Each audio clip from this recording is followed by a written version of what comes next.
দুপুর 12টায় আল্লাহ তাআলারই একটি খাস নাম 7 বার আপনি পড়বেন। পড়ে আল্লাহ তাআলার কাছে দোয়া করবেন। আপনার যত প্রয়োজন আছে, যত মনের আশা আকাঙ্ক্ষা আছে, আল্লাহ সকল কিছু কবুল করে নেবেন। যখন দুপুর 12টা বেজে যায়, দোয়া কবুলের সময়, তখন আপনি সকল কাজগুলো তখন বন্ধ করে একটু যায় নামাজ বিছিয়ে পবিত্র হয়ে ঘরের একটা কোনায় কিংবা আশপাশে যদি মসজিদ থাকে মসজিদে চলে যান। ক্যাবলামুখী হয়ে বসে পড়েন। ক্যাবলামুখী হয়ে বসে সুন্দরভাবে প্রথমে 10 বার দুরূদ শরীফ পড়েন, 3 বার সূরা ইখলাস পড়েন, 2 বার সূরাতুল ফালাক, 1 বার সূরা নাস পড়েন।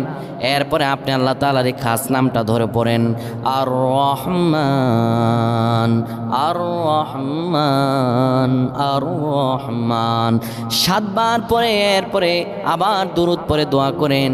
আল্লাহ তাআলার কাছে চাইতে দেরি হবে, কিন্তু আমার রব আল্লাহ আপনার দোয়া কবুল করতে দেরি করবেন না।